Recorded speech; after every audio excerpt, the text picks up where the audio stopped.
He works in ways we cannot see.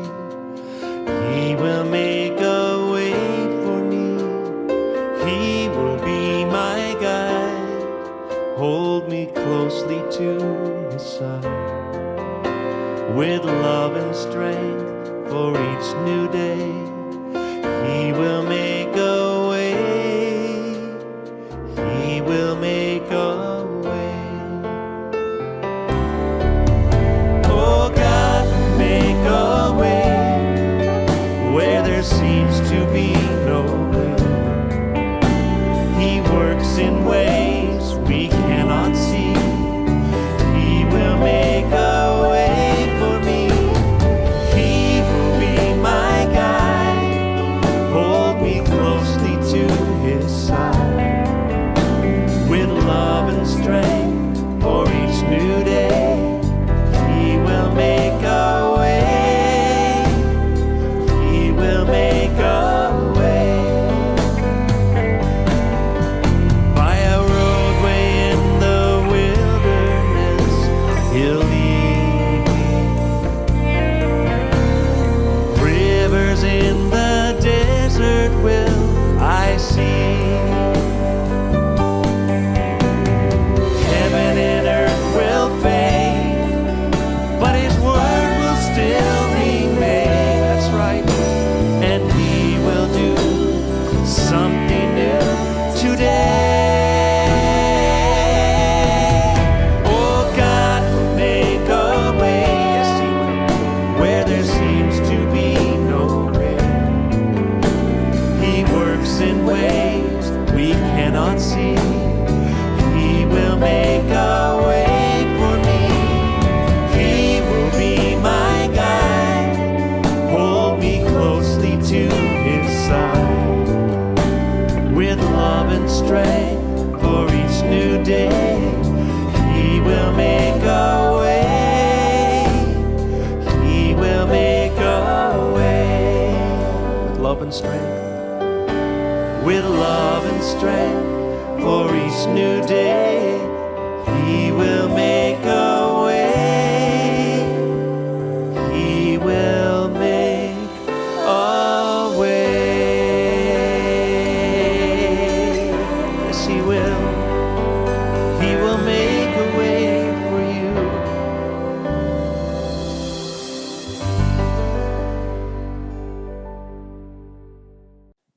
Shalom, selamat pagi Bapak Saudara. Kita berjumpa kembali dalam ibadah kita pagi hari ini Saudara. Saya percaya setiap kita mengalami kebaikan Tuhan dalam hidup kita. Pagi hari ini kita mau sama-sama ibadah Saudara, menikmati kasih Tuhan Saudara. Mari siapkan hati kita yang terbaik. Di rumah-rumah, dimanapun Saudara berada pagi hari ini, saya percaya Tuhan pasti menghampiri Saudara. Siapkan hati kita. Tuhan, terima kasih, kami bersyukur buat pagi hari ini. Tuhan Yesus baik buat kami Tuhan. Terima kasih buat perkara-perkara besar yang Tuhan sudah lakukan dalam hidup kami.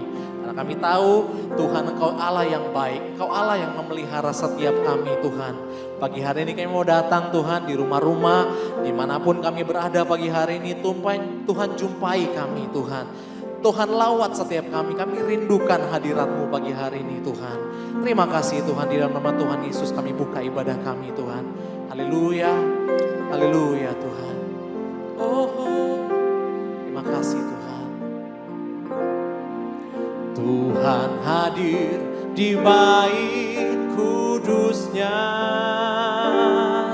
saat umat mencari wajahnya,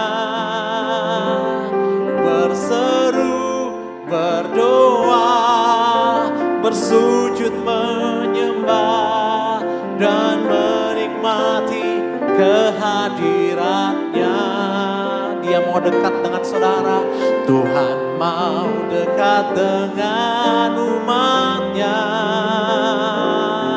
yang datang dengan segenap hatinya, berseru, berdoa, bersujud menyembah dan menikmati kehadiratnya.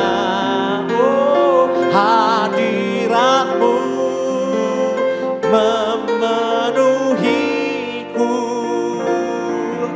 hadirat kudus-Mu penuhi bait-Mu, dan ku tersungkur menyembah-Mu.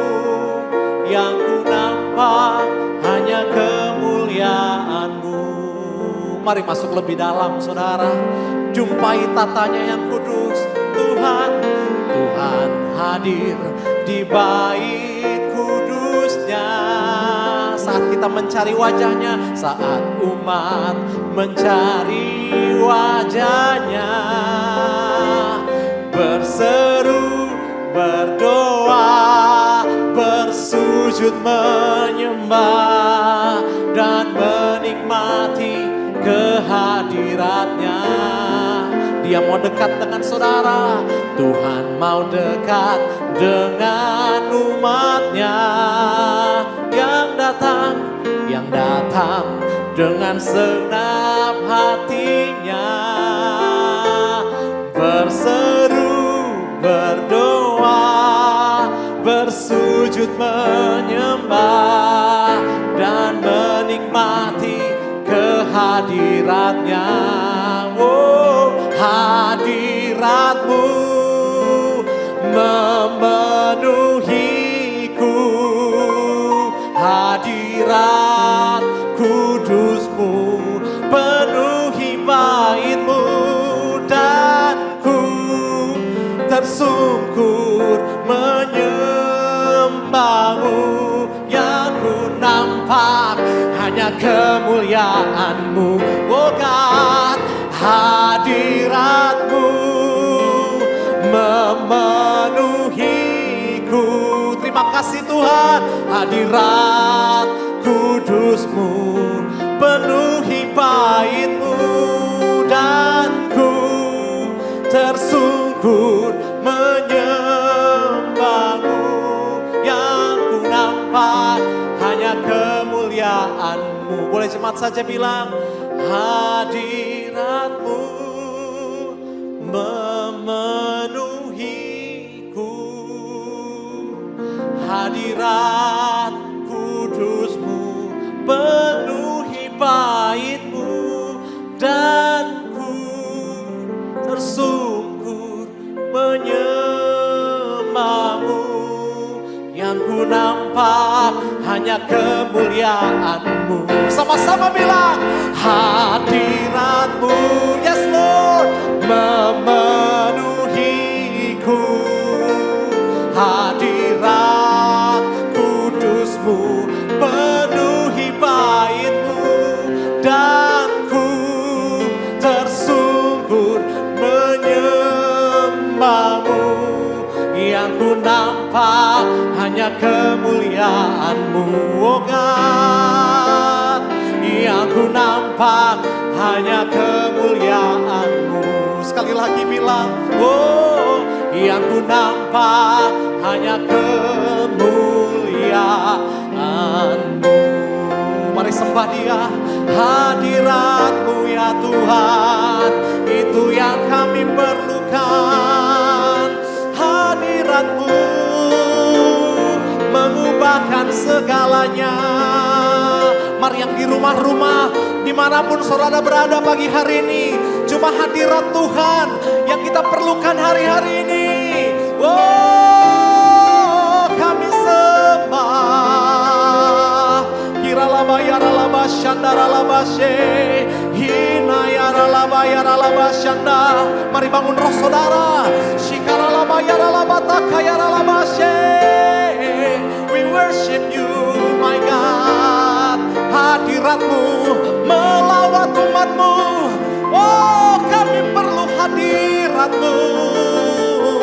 Shikaralaba yaralaba yaralaba yaralaba shaka, urabataka yaralaba she, hina yaralaba shanda yaralaba shanda. Pagi hari ini saya mau bilang saudara, Tuhan Yesus mengasihi saudara dan saya. Dia mengetahui isi hati saudara. Mari datang kepada Dia. Wow, kami datang padamu ya Tuhan.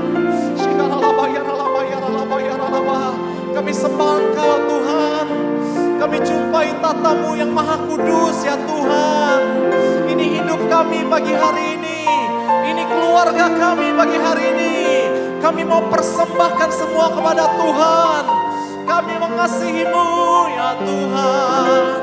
Kami cinta Kau. Oh Tuhan, Kau baik. Kami kagum dengan perbuatan-Mu ya Tuhan. Oh, ku kagum hormat akan Engkau.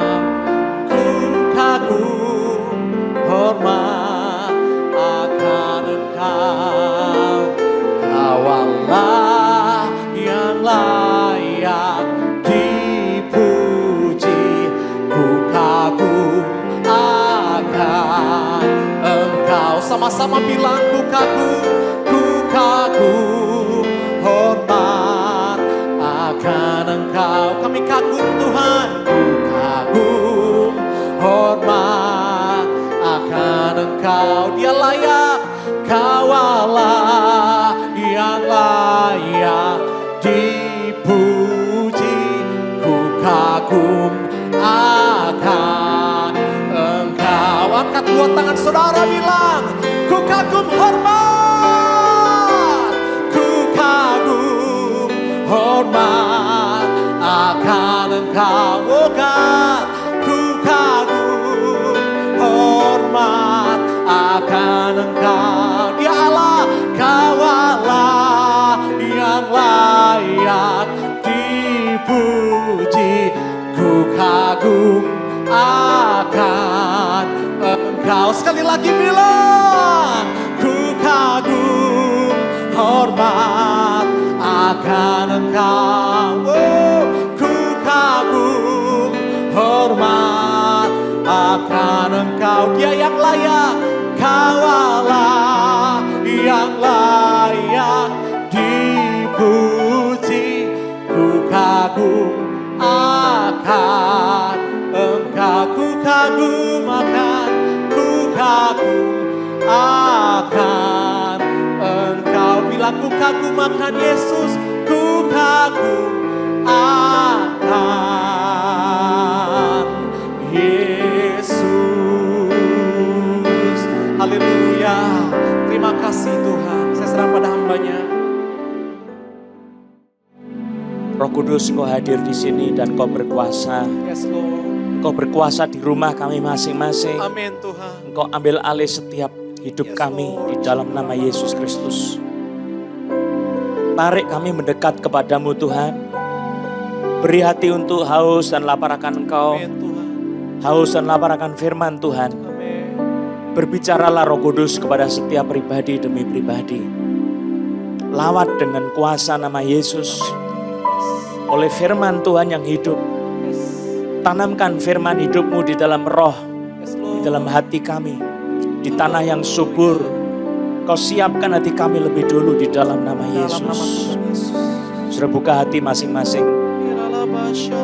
Buka hati dengan sungguh-sungguh, minta Roh Kudus menjamah hati kita. Waktu kita dijamah oleh Roh Kudus, ada sesuatu yang terjadi yang berubah dalam hidup kita. Semua ketakutan hati diangkat di dalam nama Yesus. Ada orang yang kakinya sebelah kiri sini sakit, Tuhan sudah sembuhkan di dalam nama Yesus. Dalam nama Tuhan Yesus. Ada orang yang punggung belakang sini tidak enak, sakit, juga Tuhan sembuhkan Dalam nama Yesus. di dalam nama Tuhan Yesus. Haleluya. Ada orang yang sampai ke bawah sebelah kaki kiri, sakit, Tuhan juga sudah sembuhkan di dalam nama amin. Yesus. Dalam nama Terima kasih. Yesus.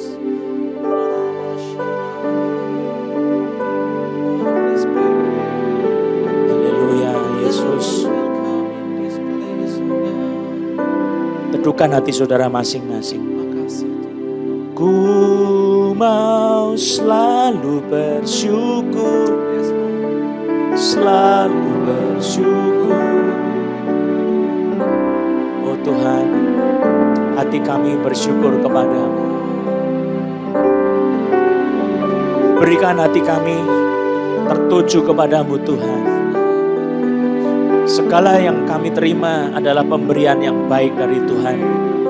Kami syukuri, kami naikkan pujian kepada Tuhan.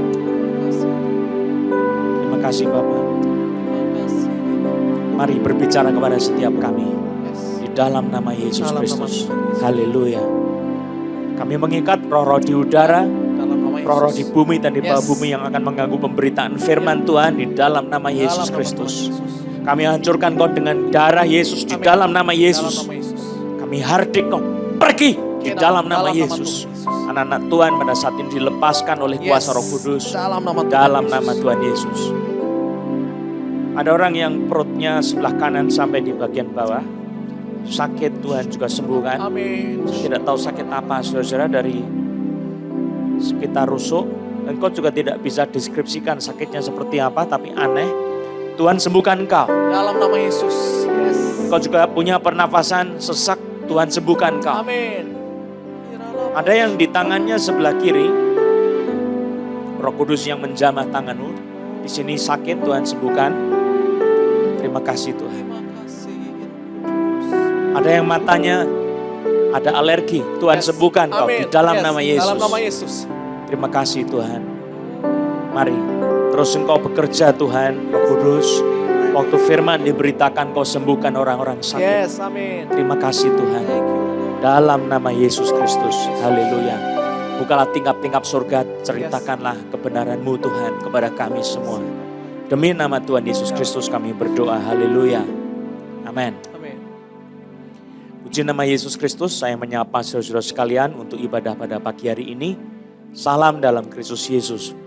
Nah, masing-masing kita buka kitab suci bersama-sama, kita buka firman Tuhan dari kitab Injil Matius pasal yang ketiga. Kita masih tentang Yesus Kristus sebagai pokok pembahasan kita. Dan hari ini saya akan membahas soal pencobaan Tuhan Yesus di padang gurun, tetapi saya akan mengajak kita lebih dulu membaca Matius pasal 3. Ayat yang ke-13 sampai dengan pasal yang ke-4. Nanti kita akan membaca di dalam ayat yang pertama sampai dengan ayat yang ke-11. Mari kita lihat lebih dulu.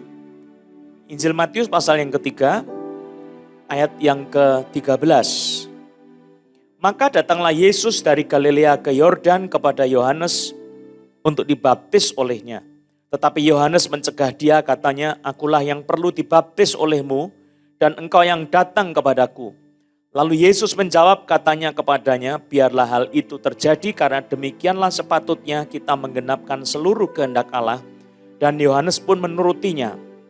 Sesudah dibaptis, Yesus segera keluar dari air dan pada waktu itu juga langit terbuka dan ia melihat Roh Allah seperti burung merpati turun ke atasnya.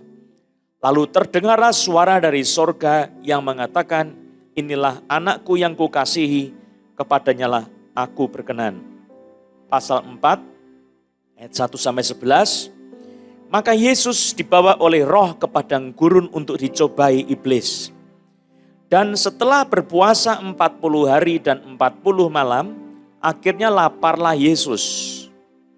Ada orang yang perutnya sebelah kanan sakit, Tuhan sembuhkan. Juga ada yang kepalanya sakit sampai di kening, itu sakit sekali, Tuhan sembuhkan kau.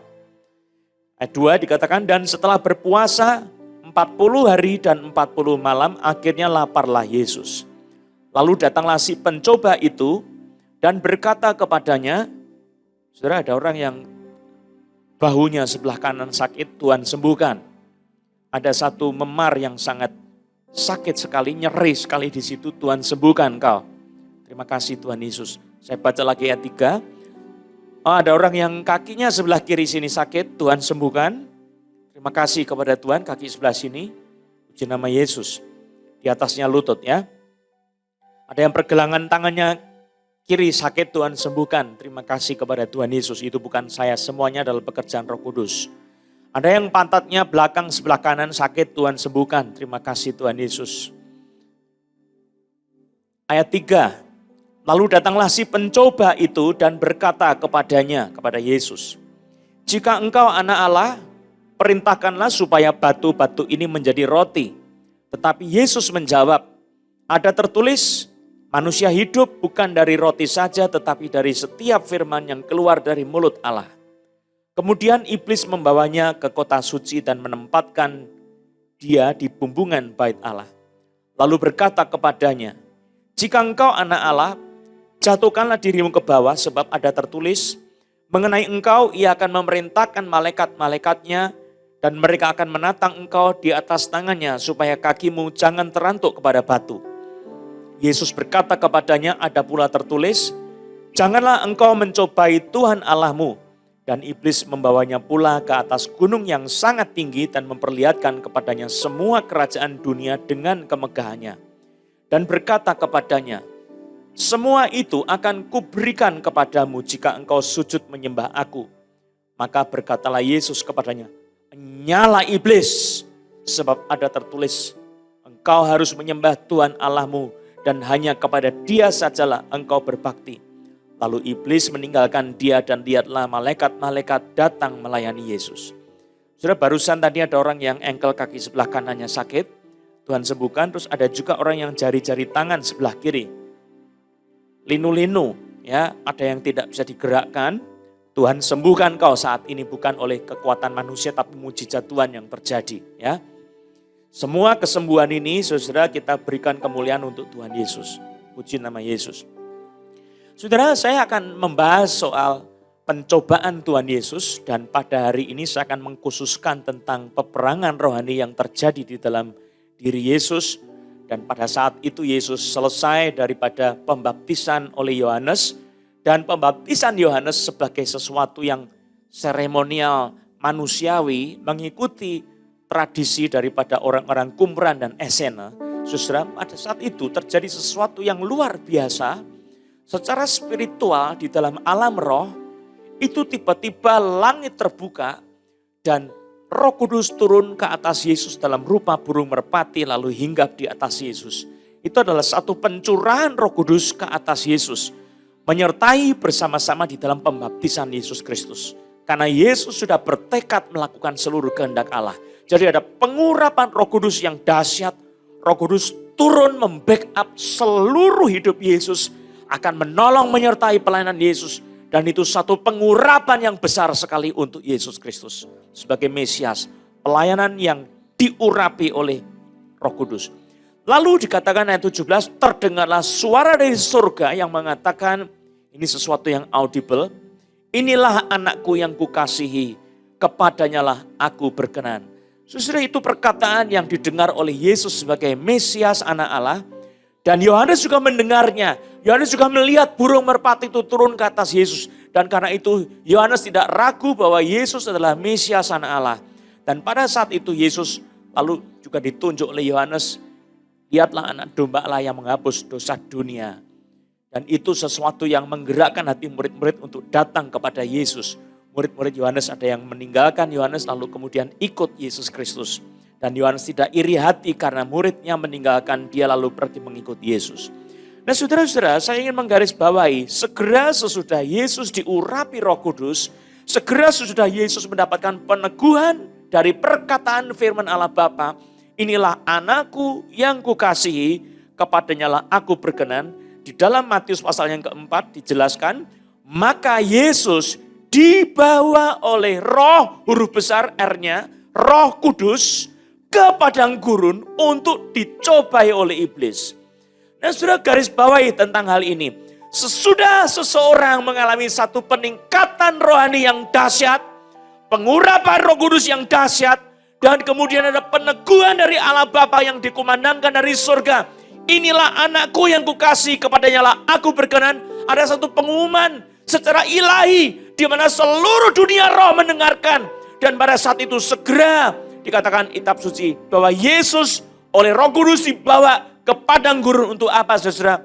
Untuk dicobai oleh iblis. Saudara, pada saat ini kita melihat satu fenomena yang mengejutkan sekali bagi banyak orang yang menyadari kebenaran firman Tuhan.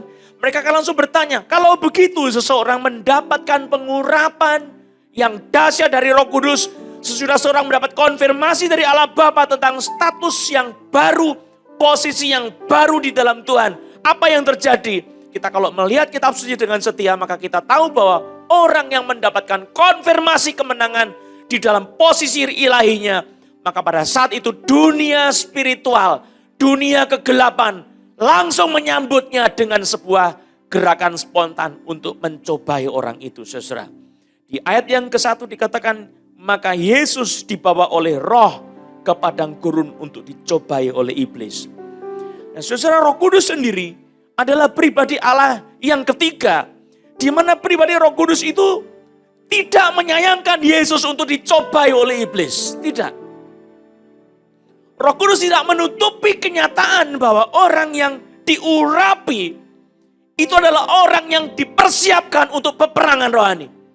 Maka dari itu kalau seseorang masuk ke dalam satu kehidupan pengurapan Roh Kudus, dia harus bersiap-siap untuk masuk dalam peperangan rohani. Nah, saudara, waktu Bapa di surga mengangkat seseorang, melantik seseorang untuk tugas jabatan yang real di dalam kerajaan surga, maka dunia kegelapan akan segera merespons. Dan respons itu adalah satu respons mau mencoba, sebab sifat daripada iblis adalah si pencoba. Nah, saya ingin menjelaskan sedikit, saudara. Pada saat ini, saya banyak melihat ada orang-orang Kristen yang suka sekali dengan kebaktian-kebaktian pengurapan. Saya juga termasuk orang yang suka dengan kebaktian pengurapan. Waktu pengurapan tiba, siapa mau diurapi Roh Kudus, maju ke depan. Wah, banyak orang maju. Tujuannya apa, saudara? Mendapatkan sesuatu. Tapi jangan salah, saudara. Mendapatkan pengurapan bukan untuk gagah-gagahan. Bukan untuk proteksi diri saja. Bukan, saudara. Tujuan pengurapan Tuhan itu adalah untuk peperangan rohani melawan iblis. Supaya saudara dipakai oleh Tuhan untuk maju bagi kerajaan surga. Bukan sekedar saudara punya perlindungan tameng yang besar, perlengkapan yang kuat, bukan, saudara. Kalau kita tidak menggunakan pengurapan Roh Kudus dengan benar, saudara, maka Tuhan akan meminta pertanggungjawabannya atas hidup kita. Saudara-saudara, kalau kita membaca di dalam kitab Injil Matius pasal yang ketiga, Yesus sebelumnya dia berkeliling ke Galilea. Untuk apa? Memberitakan Injil Kerajaan Allah. Dan beritanya sama dengan Yohanes Pembaptis. Bertobatlah, sebab kerajaan surga sudah dekat. Dipanggil setiap orang supaya bertobat meninggalkan dosa-dosanya. Dan saudara yang dikasihi oleh Tuhan Yesus Kristus, untuk tugas Injil Kerajaan itu maka Yesus perlu diurapi. Untuk tugas pemberitaan Injil Kerajaan Allah, maka pintu surga dibuka dan Roh Kudus tercurah. Supaya anaknya yang bersiap untuk melayani lebih jauh lagi mendapatkan kuasa dan kekuatan. Jikalau kita sebagai orang yang percaya kepada Yesus Kristus, merindukan pengurapan itu sesuatu yang mulia.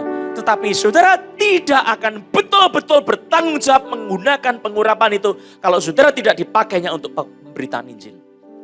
Saudara tidak akan bertanggung jawab sungguh-sungguh kalau saudara sebagai orang percaya hanya sekedar memproteksi diri, keluarga sendiri. Untuk apa? Supaya selamat. Bukan, saudara. Tujuan kita bukan untuk proteksi saja, saudara. Kekuatan untuk proteksi itu terlalu besar untuk ini, saudara. Yang diberikan adalah untuk menggoncangkan kerajaan Hades, kerajaan iblis. Ini tujuannya, saudara.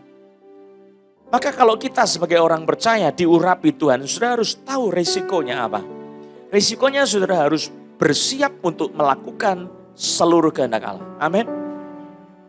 Bersiap untuk maju dalam peperangan rohani. Bersiap untuk melakukan apa yang Tuhan perintahkan. Panggilan-panggilan surgawi di dalam Yesus Kristus. Saudara, ada orang yang saya sangat bersyukur kepada Tuhan. Bersungguh-sungguh hati untuk Tuhan. Untuk melayani. Tapi satu hal, takut untuk mengabarkan Injil. Banyak enggak menurut saudara? Mau melayani, mau. Apa? Pokoknya pelayanan gereja saya mau lakukan. Menginjil, tunggu dulu. Kenapa?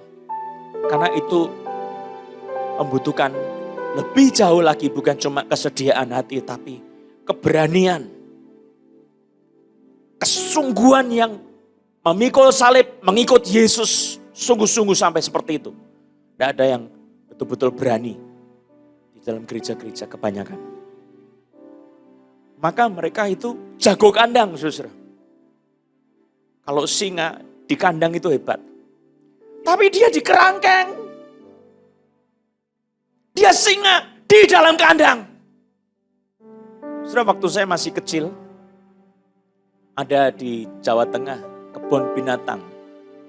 Dan waktu itu kebun binatangnya masih sangat sederhana sekali. Cuma kerangkeng besar, terus ada besi, warnanya hitam, ada gerigi-geriginya begitu. Tapi geriginya itu sudah agak tumpul, saudara. Ya, saya bisa merosot sampai ke situ. Cuma tidak boleh sama papi saya karena papi saya pegang tangan saya kuat-kuat. Anak-anak kecil itu saya lihat lempari kacang di kepalanya singa. Singa di kandang dilempari kacang, singanya bagaimana, saudara? Kedip-kedip saja, saudara. Tapi kalau betul-betul itu singa lepas, saudara, berani lempar kacang, saudara, sama dia. Saya kira bukan aja lempar apa-apa, langsung lari secepat mungkin. Lari lebih cepat dari orang lain, paling tidak begitu. Supaya yang di belakang, yang jadi korban, dianya selamat, saudara. Kenapa banyak orang kesan dari singa di kandang? Sebab mereka tidak sungguh-sungguh menggunakan pengurapan Tuhan untuk pemberitaan Injil Kerajaan Sorga. Nah, Yesus, ayat pertama dikatakan, Yesus dibawa oleh Roh ke padang gurun untuk dicobai oleh iblis. Di ayat yang ketiga dikatakan, lalu datanglah si pencoba itu dan berkata kepadanya, jika engkau anak Allah, perintahkanlah supaya batu-batu ini menjadi roti. Setelah Yesus berpuasa 40 hari dan 40 malam. Saudara, saya mau menggarisbawahi satu kenyataan. Roh Kudus yang membawa Yesus ke padang gurun untuk dicobai iblis. Kalau kita membaca di dalam Injil Lukas, sama kejadiannya. Itu Roh Kudus yang membawa Yesus ke padang gurun untuk masuk dalam zona peperangan rohani yang dahsyat. Roh Kudus. Kenapa, saudara? Memang Roh Kudus itu mengurapi seseorang supaya seseorang itu berperang melawan iblis. Bukan cuma sebagai orang yang santai-santai, duduk-duduk, kongko-kongko, lalu minum-minum kopi, makan-makan nasi, dan kemudian senang-senang. Tidak. Tapi untuk satu tugas peperangan rohani. Untuk itu, saudara. Karena pengurapan itu begitu dahsyat. Roh Kudus membuka dirinya. Kamu mau nantang, silakan. Kamu iblis adalah si pencoba. Di dalam kitab suci, saudara, nama iblis itu si pencoba. Sebutannya adalah Peiratso. Yang menguji. Yang mencoba. Si penguji kadar. Kalau logam ditentukan kadarnya. Emas berapa persen? Berapa karat? Itu perlu ada asai. Asai itu adalah Peiratso. Si penguji kadar. Pemeriksa yang menatap, meneliti dengan cermat. Dia mencoba, membuktikan. Itu adalah Peiratso. Dia memikat, membujuk, itu juga Peiratso. Menggoda juga Peiratso. Berjuang juga Peiratso. Mendisiplin, menertibkan juga Peiratso. Iblis itu artinya apa, saudara? Dia kalau lihat sesuatu tidak puas cuma dengar dari kata orang. Bapak mengatakan Yesus anak Allah. Yang dikatakan di dalam kitab suci Yesus anak Allah itu sangat dahsyat, saudara, kalau kita mengerti tentang Yesus sebagai anak Allah. Coba lihat di dalam kitab suci. Saya bacakan di dalam Mazmur 2 ayat yang ke-7. Aku mau menceritakan tentang ketetapan Tuhan. Ia berkata kepadaku, anakku engkau telah kuperanakkan pada hari ini. Saudara, Mazmur 2 ayat 7 menceritakan tentang anak Allah adalah Allah anak. Satu substansi dengan Bapa. Dia bukan ciptaan tetapi dia adalah sang pencipta. Satu esensi dengan Bapa. Yang diperanakkan dalam kekekalan, yang tidak ada sebelum dan sesudah. Di dalam kekekalan. Dia ada sebagai satu pribadi yang sesubstansi, satu jenis, satu level dengan Bapa. Saya bacakan di dalam Yohanes pasal 1 ayat 49 tentang anak Allah. Kata Natanael kepadanya, kepada Yesus, ini orang yang ahli dalam perjanjian lama, Natanael, Rabi, engkau anak Allah, engkau raja orang Israel. Anak Allah itu bicara tentang posisi sebagai raja orang Israel. Lalu berikutnya saya bacakan Matius 26 ayat 63, waktu Yesus di hadapan imam besar yang menghakimi untuk menyalibkan dia. Yesus dituduh, kamu betul anak Allah enggak? Tetapi Yesus diam, lalu kata imam besar itu kepadanya, demi Allah yang hidup katakanlah kepada kami, apakah engkau Mesias anak Allah atau tidak? Lalu Yesus mengaku, saudara, Mesias anak Allah. Jadi anak Allah itu sebutan khusus untuk Mesias yang diurapi Bapa untuk melakukan pemulihan dari segala sesuatu yang sudah rusak oleh sebab kejatuhan. Dan Yesus mendapat pengakuan dari Bapa surgawi, engkaulah anakku yang kukasihi, kepadanya aku berkenan. Pernyataan itu adalah satu deklarasi, sudah datangnya Mesias di bumi. Dan Bapa berkenan kepada Mesias untuk dia memulihkan segala sesuatu yang sudah rusak oleh sebab kejatuhan dalam dosa. Dan untuk itu iblis mendengarkan. Dan segera dia bertindak untuk apa? Mencoba Yesus. Sebab namanya pencoba, penguji. Namanya adalah yang ngetes. Yang mau tahu kadarnya seperti apa. Dan untuk itu datang di dalam masa yang tepat. Saudara, dikatakan setelah berpuasa 40 hari dan 40 malam akhirnya laparlah Yesus. Lalu datanglah si pencoba itu dan berkata kepadanya, jika engkau anak Allah, perintahkanlah supaya batu-batu ini menjadi roti. Saudara, pertanyaan saya, apakah sebelum berpuasa 40 hari, Yesus belum dicobai oleh iblis? Kalau saya meneliti kitab suci, coba lihat bandingan-bandingannya, saudara. Memang terkesan bahwa di dalam Injil Matius, Yesus dicobai setelah dia 40 hari berpuasa, lalu dia lapar, baru iblis datang. Tetapi kalau saudara membaca di dalam kitab Markus, saya ajak kita untuk melihat kitab Markus pasal yang pertama ayat yang ke-13, saya bacakan. Di padang gurun itu ia tinggal 40 hari lamanya dicobai oleh iblis. Jadi pernyataan ini jelas, Yesus di dalam peristiwa 40 hari dia berpuasa, dia setiap saat berhadapan dengan iblis. Nah saudara, kenapa Matius itu menceritakan sepertinya bahwa Yesus itu setelah dia 40 hari proses berpuasa tidak makan dan tidak minum, menggenapi seperti apa yang dilakukan oleh Musa, baru iblis datang kepada Yesus. Saudara, itu ada satu kisah yang kita mesti mengerti, saudara. Sebelum iblis datang, dia kirimkan dulu krocok-krocoknya dulu. Mau mencoba menghina Yesus. Dan dicobai dalam segala hal.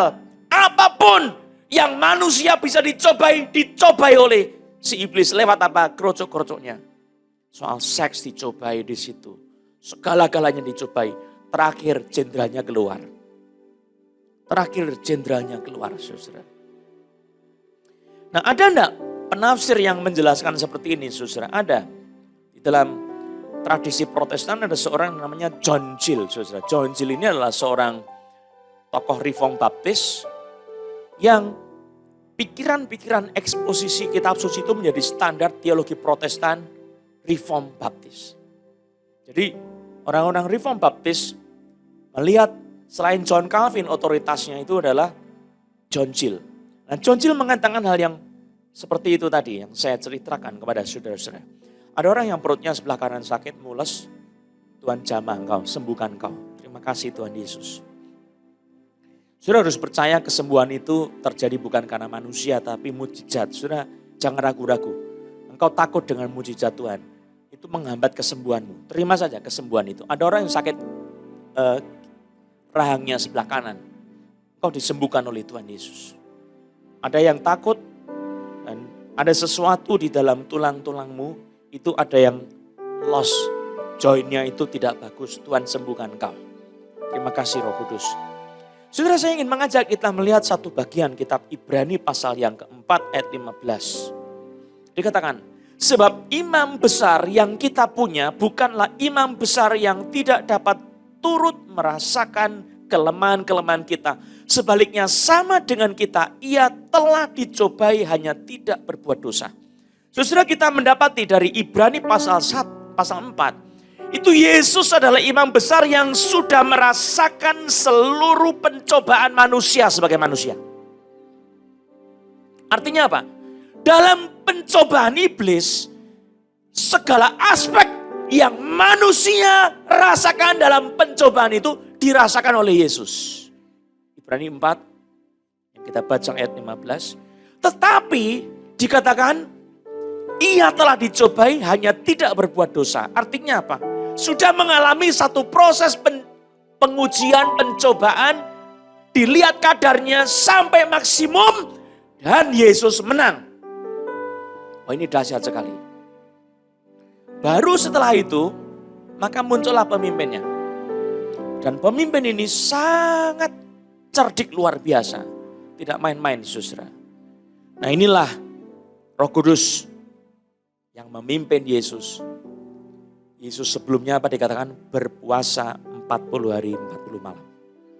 Saudara, peperangan rohani yang dikerjakan oleh Yesus tidak dikerjakan seperti santai-santai saja, tetapi Yesus juga berpuasa. Nah, apa peranan puasanya Yesus, saudara?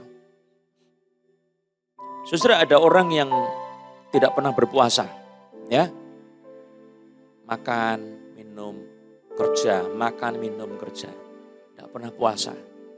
Tapi Yesus perlu puasa 40 hari, 40 malam. Untuk apa, saudara? Puasanya Yesus itu adalah dia bergaul dengan Allah Roh Kudus yang mengurapi dia.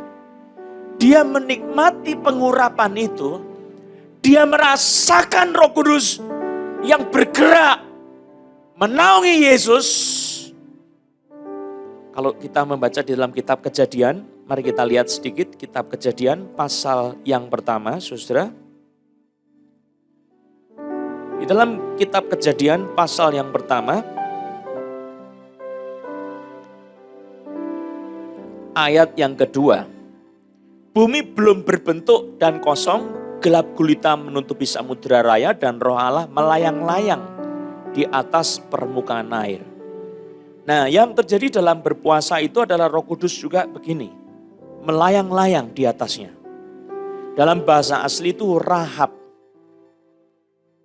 Rahab itu adalah mengerami, terbang santai, mengebak-ngebakkan sayap secara ringan dan cepat. Roh Kudus di atasnya Yesus. Move, bergerak, shake, menggoncang Yesus. Hovering over. Jadi dia tidak pernah meninggalkan Yesus. Saudara, kalau seekor ayam mengerami telurnya, itu dia mengerami dengan sayang, dengan cinta. Dihangatkan dengan tubuhnya. Si induk ayam itu memproses telur itu sedemikian rupa dengan panas tubuhnya sehingga dia akan menetas menjadi ayam-ayam kecil. Nah, Yesus waktu dia dierami Roh Kudus, dia bergaul indah dengan Roh Kudus. Dia mengalami persekutuan dengan Roh Kudus. Ada hembusan Roh Allah di dalam diri Yesus. Dan Yesus juga mengembuskan rohnya kepada Roh Kudus. Suatu komunikasi di mana dia menundukkan dirinya sepenuhnya. Dia merendahkan diri untuk dia diambil alih, dikuasai Roh Kudus. Dan untuk itu terjadi sesuatu transformasi secara batin di dalam diri Yesus. Dan dia tampil sebagai orang yang bukan bersandar pada kekuatan dirinya sendiri, tetapi dia bergantung kepada Roh Kudus. Itu puasa adalah penyangkalan diri. Matinya hidup manusianya sebagai manusia yang tidak lagi berusaha, tetapi dia serahkan sama Roh Kudus yang menggerakkan hidupnya. Itu puasa, saudara. Dan disinilah Roh Kudus bekerja menaungi Yesus dengan dahsyat. Dan Yesus dicobai oleh iblis. Saudara, ada sesuatu pekerjaan iblis mendekat, saudara. Saudara, engkau diurapi Roh Kudus bukan berarti engkau tidak bakal disentuh iblis, bukan. Tapi justru engkau berhadapan sama iblis. Saudara, kalau engkau itu kalah sama kerocok-kerocok, tidak perlu sama yang tinggi, yang besar. Kalau kerocok pun engkau sudah salah dan kalah, gagal, engkau tidak bisa menghadapi yang besar. Bagaimana engkau dengan kerocok menang? Kalau engkau sudah kalah di sini, sama yang besar pasti engkau kalah, saudara. Waktu engkau dicobai, iblis itu akan mengetes. Dia itu adalah pribadi yang hidup tetapi jahat. Dia tidak mau tahu engkau dibilang apa, tapi dia mau bilang kamu dibilang anak Allah. Saya mau coba engkau. Kemudian datanglah iblis. Waktu Yesus lapar. Ya, saya pernah berpuasa, saudara, sampai panjang. Pernah 40 hari saya puasa, makan cuma 1 kali ya. Kalau Yesus tidak makan, tidak minum. Saya pernah puasa 70 hari, pernah 125 hari. Ada yang lebih dari itu. Saya tidak ceritakan mengenai pengalaman saya bagaimana dalam berpuasa secara spiritual. Tetapi saya mau katakan, puasa itu punya proses. Ya. Kalau saudara puasa sebentar, itu pas awal-awal itu engkau lapar. Sampai sekian lama, engkau puasa berapa hari, tiba-tiba laparnya itu hilang. Biasa. Nanti bergelombang, lapar lagi. Ya, lapar lagi. Terus nanti gelombang lagi, tidak lapar, terus lapar lagi. Gitu terus. Tapi eskalasinya itu cukup kuat. Lapar yang di depan, sama lapar berikutnya itu lebih kuat lapar yang berikutnya. Lapar yang berikutnya itu lebih kuat. Yesus dalam berpuasa 40 hari 40 malam, tidak makan, tidak minum, karena Musa juga melakukan demikian. Elia juga demikian waktu dia pergi dari Ahab. Tidak makan, tidak minum, dia makan roti malaikat. Lalu kemudian puasa 40 hari 40 malam, tidak makan, tidak minum. Pergi menuju ke gunung tempat Tuhan. Saudara, Yesus lapar sekali. Dan pada saat itu iblis mendekati Yesus. Saudara berkata, jika engkau anak Allah. Saudara, apa artinya? Iblis itu selalu kontra sama perkataan peneguhan Bapak. Perkataan Bapak kepadamu selalu diputarbalikkan. Kalau Bapak bilang, engkaulah anakku yang kukasihi. Diteguhkan itu. Iblis bilang, jika engkau anak Allah. Identitas Yesus diragukan oleh iblis. Buktikan. Buat prestasi dulu baru engkau betul anak Allah. Padahal Bapak sebelum Yesus buat prestasi apapun, penyerahan dirinya sudah ada konfirmasi, engkau anakku yang kukasihi, kepadanya lah aku berkenan, kepadamu aku berkenan.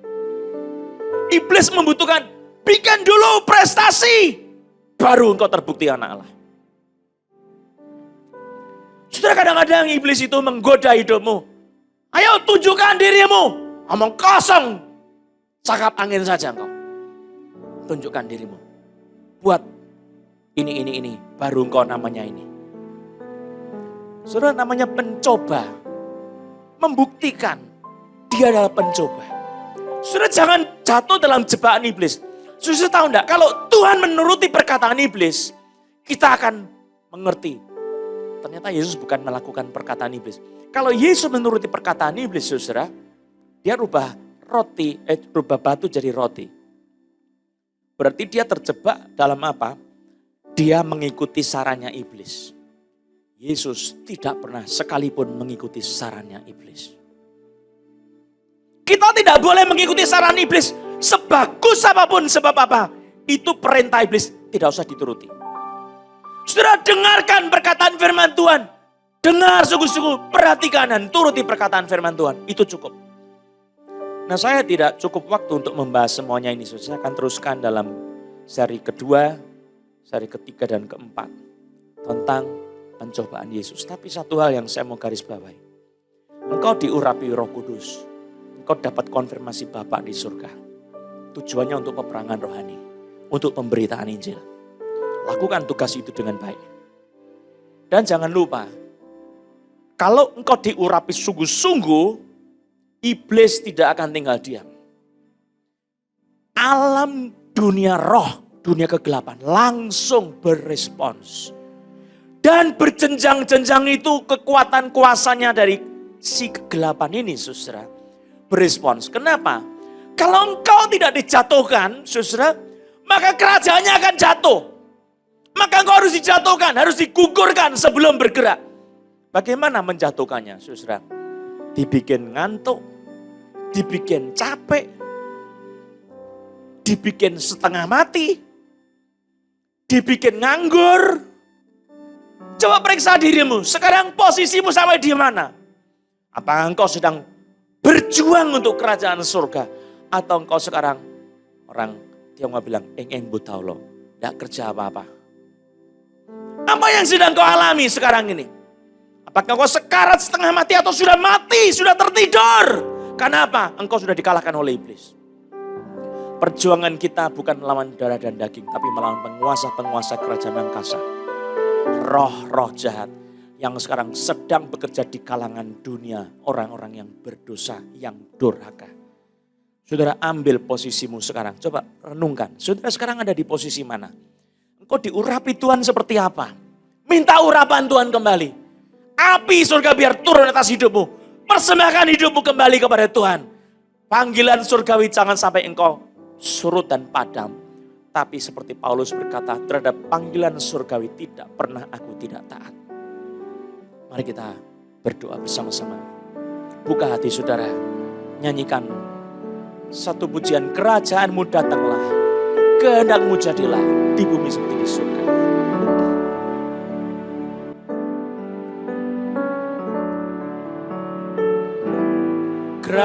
Kerajaanmu datanglah, kehendakmu jadilah di bumi seperti di surga.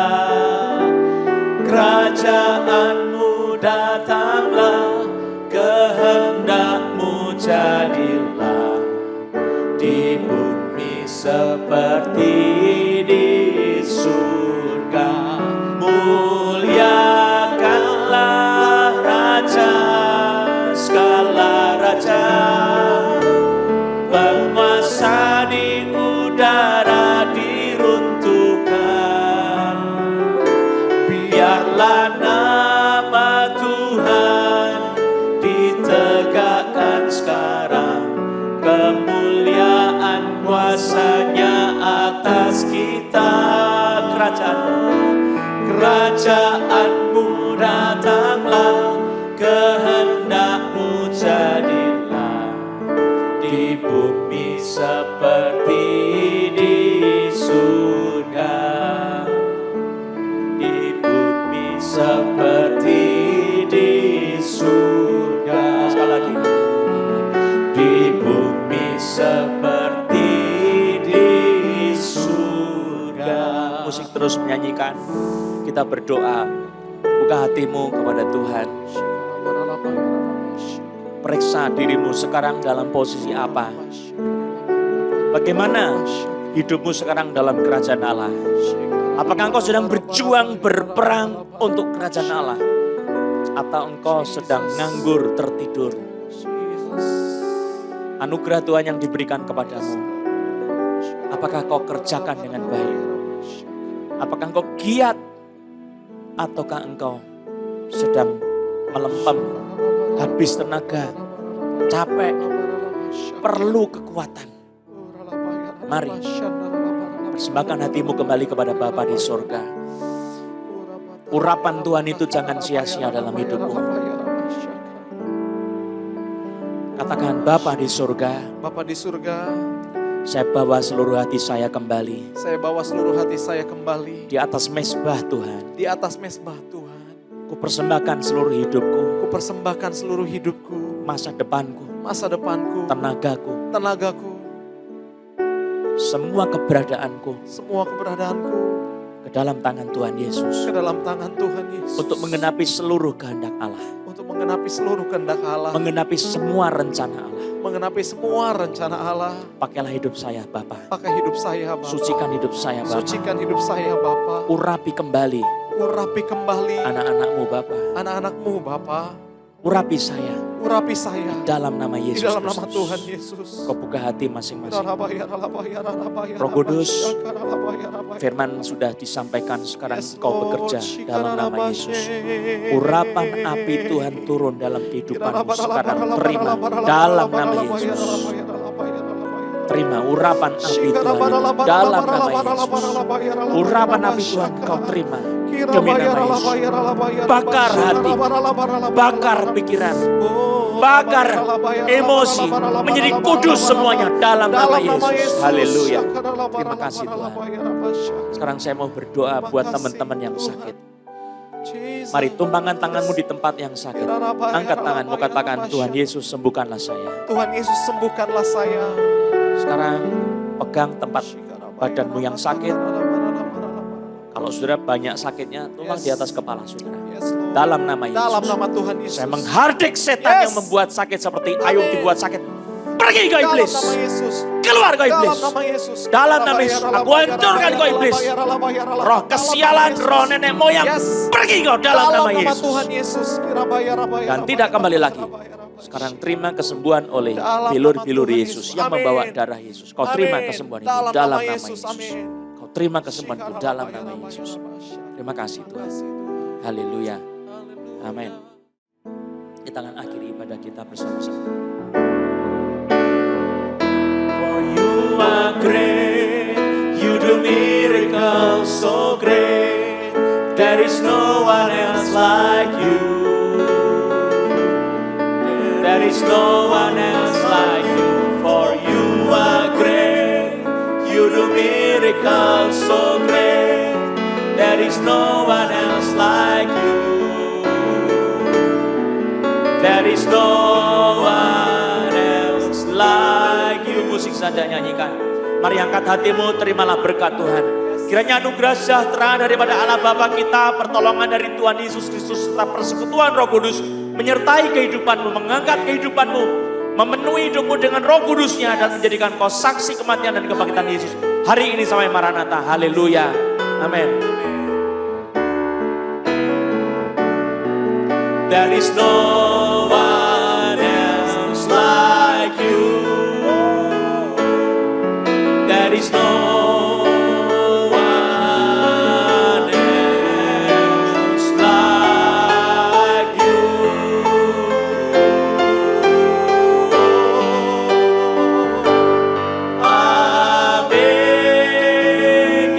kemuliaan untuk Tuhan. Haleluya.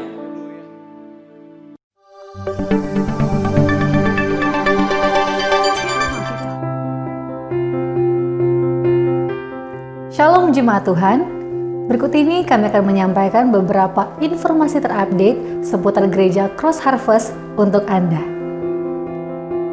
Inspiring Devotion adalah sebuah pendalaman Alkitab di mana kita belajar untuk mengerti kebenaran firman Tuhan lebih dalam lagi. Anda bisa bergabung bersama kami setiap hari Selasa jam 7 malam. Bagi Anda remaja atau pemuda, setiap Sabtu Anda bisa bergabung bersama kami dalam online youth service setiap Sabtu pukul 7 malam via Zoom. Untuk informasi ID Zoom, Anda bisa menghubungi hotline gereja berikut ini.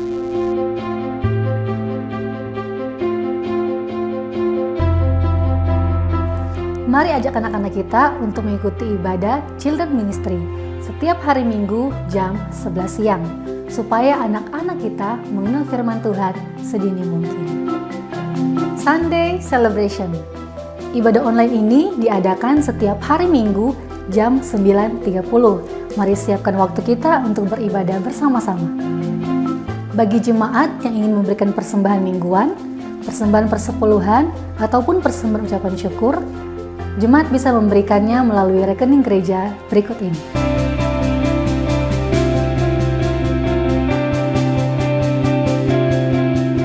Demikian beberapa informasi yang kami sampaikan. Tidak lupa kami mengajak jemaat untuk mengikuti sosial media kita. Follow Instagram kita di @chc_serpong dan YouTube CHC_serpong. Jangan lupa untuk subscribe dan tekan lonceng supaya jemaat bisa mendapatkan notifikasi setiap acara kami. Untuk Facebook, Anda juga bisa add friend di akun Johannes Lili Susanto supaya Anda dapat mengikuti ibadah online setiap minggunya. Saya Farah Lado, pamit undur diri. Happy Sunday, Tuhan Yesus memberkati.